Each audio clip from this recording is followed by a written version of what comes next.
Hey YouTube, it's Carrie, and I'm back to give you more books that I read recently. I don't know if I'm gonna do a full synopsis of each book, full rundown, because honest to goodness, I've read a whole bunch of books. As we all know, I'm good at that. And I don't remember tons of details of all the books that I read. I could sit there and think about it and come up with details, like the more that I sit and process and remember, I can think of more stuff, but I'm not going to try to remember many details or go into in-depth reviews. I'm just going to give you my overall thoughts.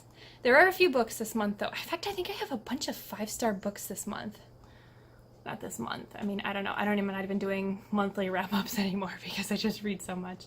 But I'm pulling up my Goodreads page. I'm standing up today because I am in a good mood. It is my birthday, and my mood has just been high all day long. I am so just happy. It's a good feeling. Oh, I forgot to take my sticker off. It's a good feeling. So yeah, I work in an office, and we have to wear casual day stickers. I don't know if you can see that. Did someone say jeans day? We have to wear casual day stickers if we want to wear jeans to work. I wear jeans today. You can't see them, but I'm wearing jeans. So yeah, I'm going to go over the books that I read recently. This is also just kind of like a, hi, how you doing? I'm standing up today. I'm not sitting down because my energy is high. And I have food. Maybe I'll just eat my food while I do this. Oh, you can still see me. Like in the reflection of my closet. Right now, you are sitting on top of a stack of Harry Potter books. I have 1 through 7, and then The Cursed Child, which is not canon. I know it's not canon. I don't care. It's still a good book. And my computer, which I'm on my Goodreads page right now, is sitting on top of a stack of like an old Versace perfume box, an old book, and then a couple fake books that I had on display and sitting on my shelf over here. So yeah. Let us just go through the books that I read recently. Maybe I'll turn you a little bit. There. Better. So I've been reading lately. Like the past couple days, I've just been totally obsessed with this one Dragon series, and I'm on book number 5 of 5, so it's kind of been keeping all of my attention. But before that, I think the last book that I talked about was The Elusive Elixir, which is already on page 2 of Goodreads. You can tell how far behind I am. Sorry. I swear, I'm dedicated to this. Talking about books. I love talking about books, but I just get behind on wrapping them up. Do I want to keep the fan on? No, I'm going to turn the fan off.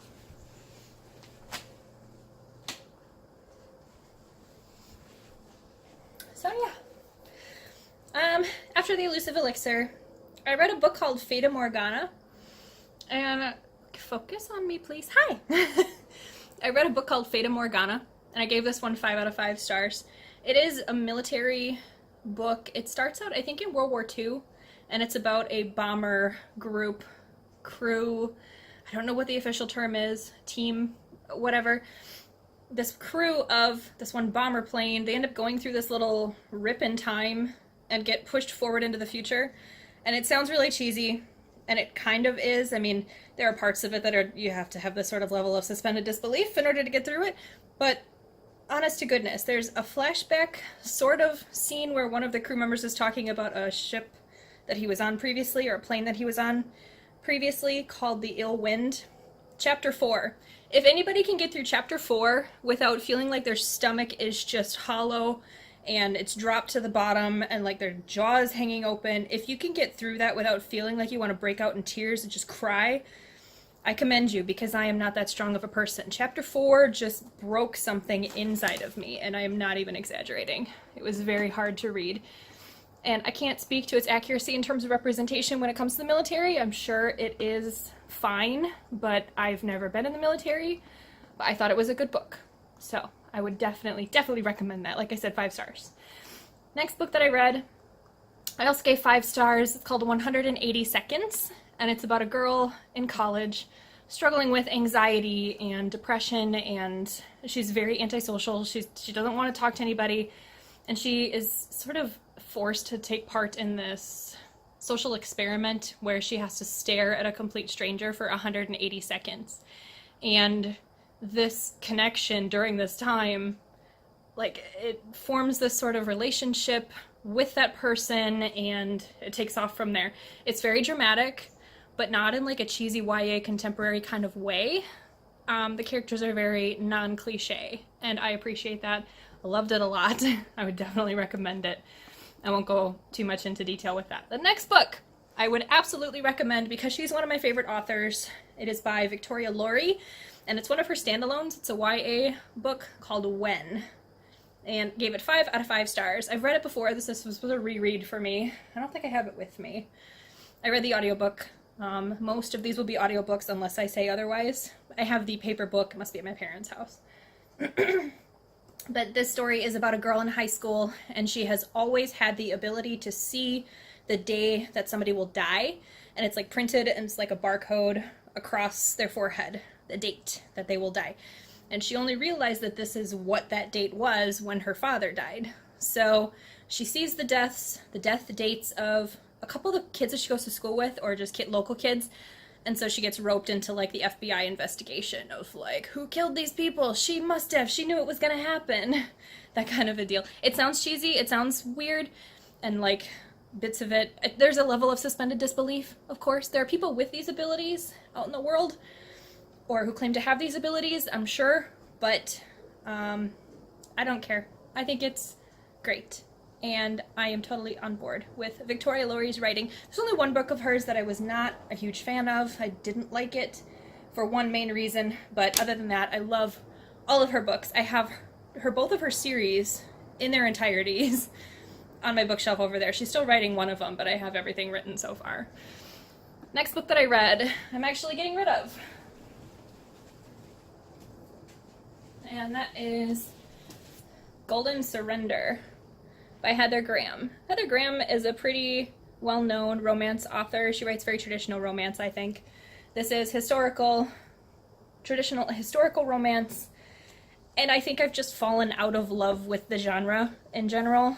Not romance, but traditional historical romance with the cliche characters and the manliest man you can picture, and he just can't possibly die even though he's been fatally wounded, and I don't know. I also had the other 2 books in the series. I'm getting rid of those as well, just because they're the same type of books, some of the same characters. It sounds like a generational kind of thing from book to book.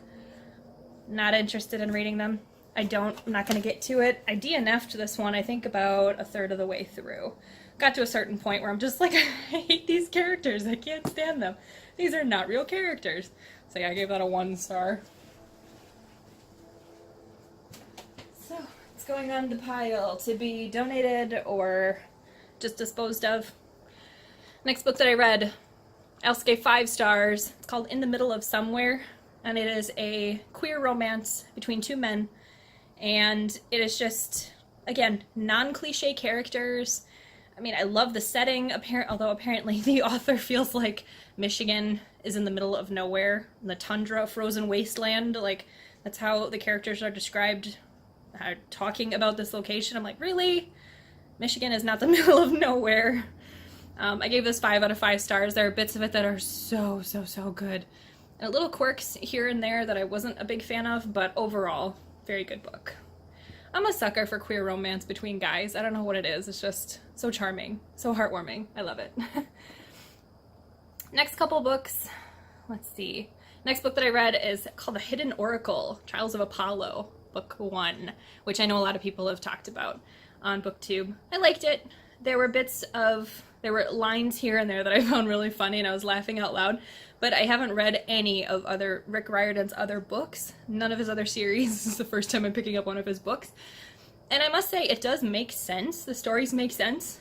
But you can tell that they're sort of inside jokes that are going from series to series. So, like, if I had read the other books, they would make more sense. But I still get what's going on. Like, Percy Jackson is a character in this book. Kind of a minor character, but, like, I get it. Like, he was the star character in his series. Maybe I'll go back and read them at some point, and I don't know if I'm going to continue on right away with Apollo. It was good. It was a good adventure story. And I like Greek mythology. So that was a hit for me. Next book that I read is called The XFiles: Cold Cases. This is an Audible original, and it is narrated by a full cast, including the two main characters from the original X-File TV show, which honestly, I have not watched. I think I've seen an episode here and there, but I have not watched any X-Files. I'm not super familiar with the original show. I get the concept, aliens, extraterrestrial, FBI stuff. Like, I get it. It would be very interesting, I'm sure, but I've never watched it. I think it used to be on Netflix, and they took it down now, so I can't even watch it now, unless I go digging for it someplace else online. But this book is supposedly like a continuation of the series. So if you haven't watched the original TV series and you don't want to be spoiled, I have a feeling this book spoils major plot points from the series, which doesn't bother me because I don't know if I'm ever going to go back and watch the show. But they are talking about, like, you know, characters that were supposedly be dead for this whole time, and like, it is going to spoil you if you go in and just read this. I think this is book 1. It sounds like there are multiple books in the series. At least Audible says there are, you know, a couple different books so far in this series. And I love that it's narrated by those two original characters, because even in the audio, they have this, like, chemistry that's just so awesome. And it's amazing that you can hear that even just in the audio. It's so cool. Next book that I read, just a good fantasy story about leprechauns called The Gold Sun, and it's by Carrie and Noble. It's about a leprechaun curse. So yeah, if that would interest you, I'm going to fly through these pretty quickly because the next couple of these are not really sticking in my mind that much. I mean, they're good books. I would recommend them. I will let you know if there's a book that I would not recommend. Otherwise, any of these would be just perfectly fine to read. They're good books. They've got good stuff in them. But I'm not going to go into detail. Next book that I read is called The Betty Davis Club, and it was by Jane Lauder. I gave it 3 out of 5 stars.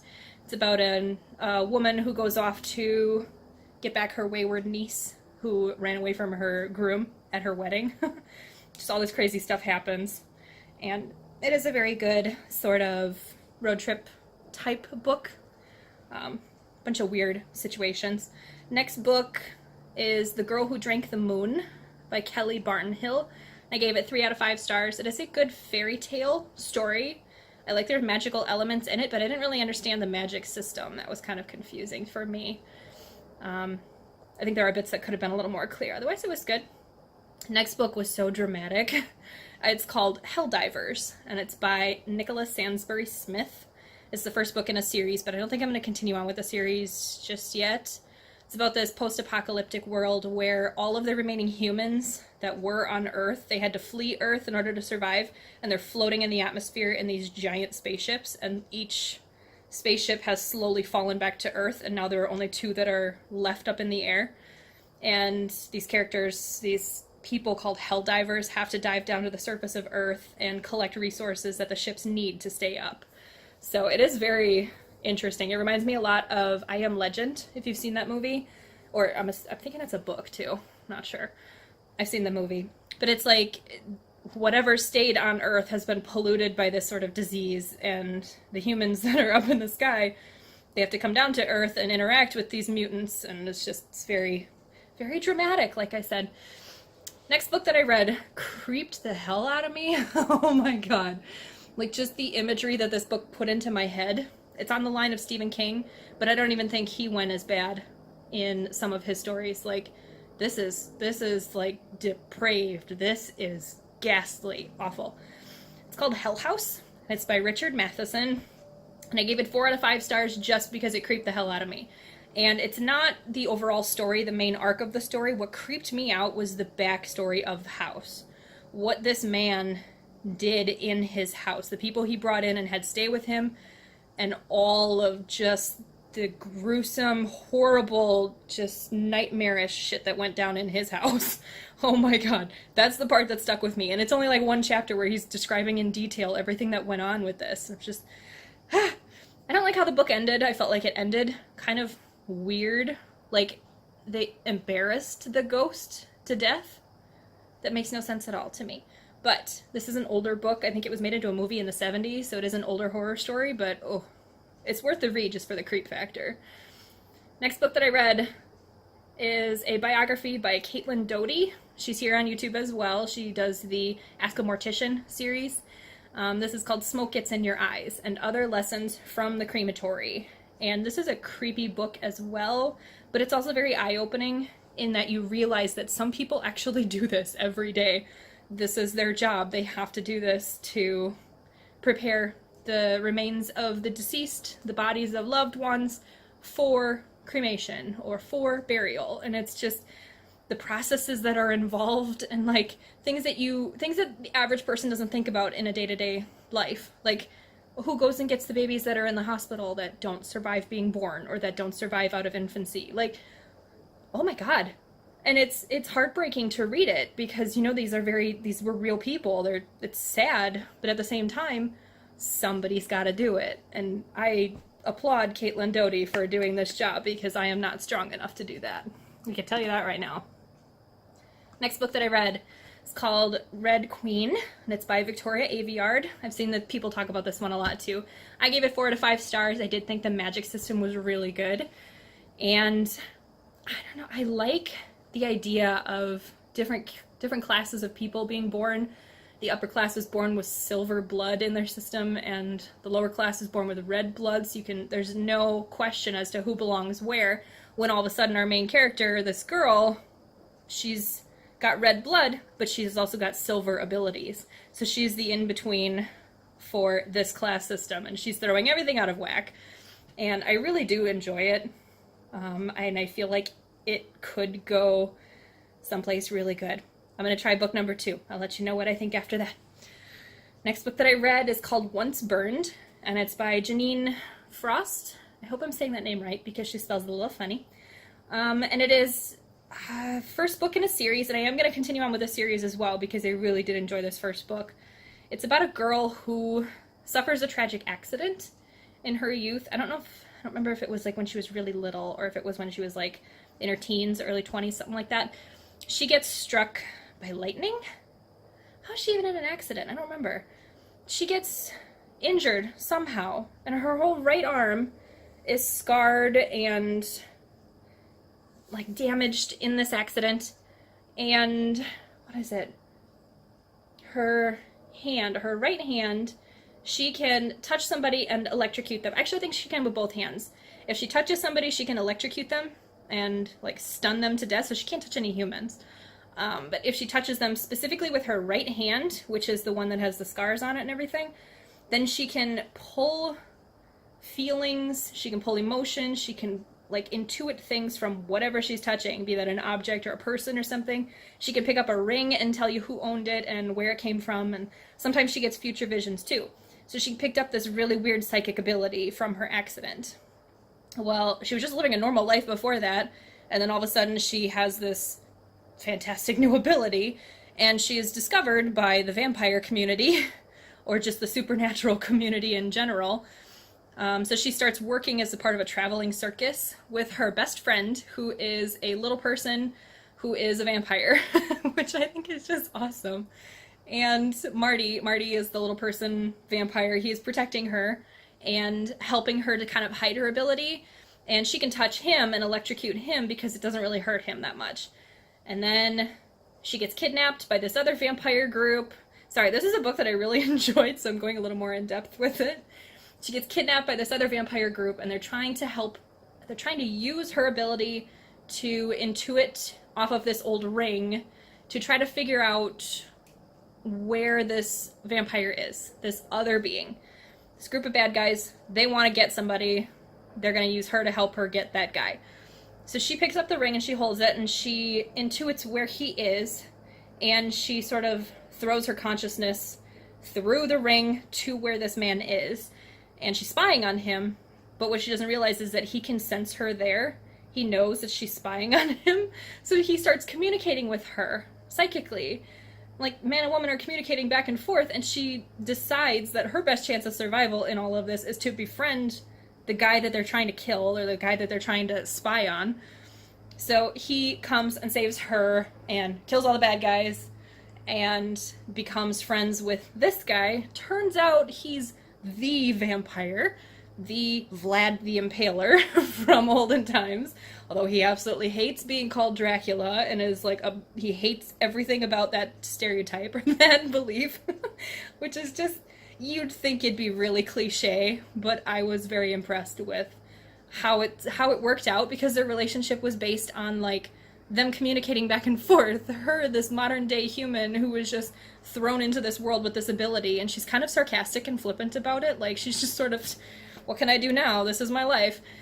And he's obviously very old and very experienced, but he's got sort of blinders on when it comes to human emotion and empathy and things like that. So the communication, can't even say that word. The communication between the two of them, the conversations are just very fun to read. And there's only like one or maybe two sex scenes with those two, because this is a romance, they get together eventually. There's only like one or two sex scenes, and it wasn't that cringy. Mostly it's focused on like the politics of the world and the backstories and like their conversations back and forth, which I really enjoy. So I would definitely recommend that book. I gave it 4 out of 5 stars. I don't know why I didn't give it 5 out of 5 stars. I don't remember.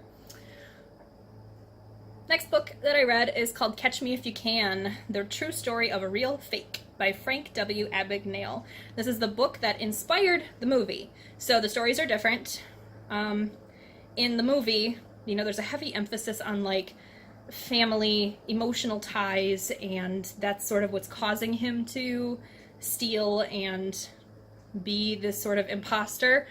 In the book, he's just doing it for a fun ride. Like, he really doesn't talk to his family at all in like the years that he's doing this.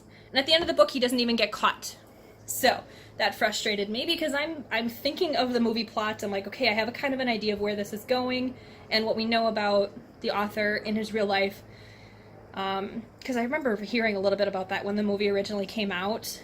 And you'd think, okay, well, he's going to get caught eventually, and then he's going to get sort of recruited by the FBI to help them with their own sort of, what's the word? Fakes. With their own counterfeit systems, checks, and things like that. He's going to help the FBI or law enforcement sort of catch the bad guys now. But that doesn't happen at the end of the book. At the end of the book, he's still running. He doesn't get caught at the end of the books, which kind of threw me off. I was just sort of like, what have we learned from all of this? So I appreciate how the movie kind of wrapped everything up, but the stories are different. Next book that I read is The Book of Lost Things, and I gave it 3 out of 5 stars. It's by John Connolly, and it reminded me of kind of a mashup of The Labyrinth, which I love, and Coraline, which freaked me out. And so it's a mashup of that, but it took a long time for me to get into it. I don't know why. I don't know if the beginning of the book was just a little slow, but once he gets into the fantasy world, that it kind of picked up, and there's little episodes of, it reminded me of also Neil Gaiman's book, The Graveyard Book. Neil Gaiman also wrote Coraline, so this makes sense. Like, maybe John Connolly was just really inspired by Neil Gaiman. I don't know. But it's very episodic, with little things happening here and there, and sort of moving our character through the world as he's learning things and coming to the end of the book. It was a good book, but overall not very memorable. There are bits of it that were, but overall I don't remember a whole lot about it. Next book I gave 5 stars. It is my absolute favorite Jane Austen book now. I don't care what anybody says. I love the Pride and Prejudice movie, not so much the book, but now I love Northanger Abbey by Jane Austen. And I read specifically the Audible original recording, full cast version, where Emma Thompson does the narration of Jane Austen, and just, it was so good. Oh, I loved it so much. If you've never heard of this, it is a classic story. It's a young woman who is feeling a little left out in her small town, and she needs to just get away. She needs to get into a new space, meet new men, meet new socialize with new friends, expand her social circle. So that's what she does. She goes to Bath, whatever. In a British accent, it sounds different. She goes to Bath and is trying to make friends and, like I said, expand her social circle in society. Like, she wants to spread her wings. And she meets this brother and sister. She wants to be very good friends with the sister. They click really well first time they meet.